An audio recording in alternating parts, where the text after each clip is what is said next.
ഞാൻ ഇന്നൊരു ticket reserve ചെയ്യാനായിട്ട് തിരുവനന്തപുരം റെയിൽവേ സ്റ്റേഷനിലോട്ട് പോയിരുന്നേ.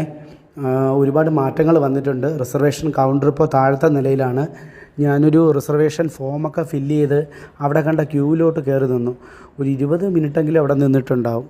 ക്യൂവിനൊന്നും ഒരനക്കവും സംഭവിച്ചിട്ടില്ല. കാരണം ഞാൻ പിന്നെയാണ് മനസ്സിലാക്കിയത് 10-11 മണിക്കൊക്കെ തൽക്കാൽ ടിക്കറ്റിൻ്റെ റിസർവേഷൻ നടക്കുന്നത് കാരണം നോർമൽ റിസർവേഷൻ എല്ലാ കൗണ്ടറിലും ചെയ്യില്ല. പക്ഷേ ഇത് സാധാരണ നമ്മുടെ പൊതുജനങ്ങൾക്ക് അറിയില്ല. എല്ലാവരും അത് മനസ്സിലാക്കാതെയാണ് ക്യൂവിൽ നിൽക്കുന്നത്. ഞാൻ എന്ത് ചെയ്തെന്നറിയോ, അവിടെ കണ്ട എൻക്വയറിയിൽ അന്വേഷിക്കാമെന്ന് പറഞ്ഞ് പോയപ്പോൾ എൻക്വയറിയിൽ ആളില്ല. അതിന് തൊട്ടടുത്തുള്ള കൗണ്ടറിൽ ഇരുന്ന മാഡം പറഞ്ഞു സൂപ്പർവൈസറോട് ചോദിക്കാൻ. ഞാൻ അദ്ദേഹത്തെ കയറി കണ്ടപ്പോൾ അദ്ദേഹം പറഞ്ഞത് രാവിലെ 10-11 മണിക്ക് തൽക്കാൽ റിസർവേഷൻ നടക്കുന്നതുകൊണ്ട് 12-ാം നമ്പർ ആ കൗണ്ടറിൽ നിന്ന് മാത്രമേ നിങ്ങൾക്ക് റിസർവ് ചെയ്യാൻ പറ്റത്തുള്ളൂ, അങ്ങോട്ട് നിൽക്കാൻ പറഞ്ഞു. അങ്ങനെ ഞാൻ പോയി അവിടെ ആ ക്യൂവിൽ നിന്ന് ടിക്കറ്റൊക്കെ എടുത്തു. ഒരുപാട് എൻ്റെ സമയം വേസ്റ്റായി. അറിയാത്ത ഒരുപാട് ആൾക്കാർ പാവം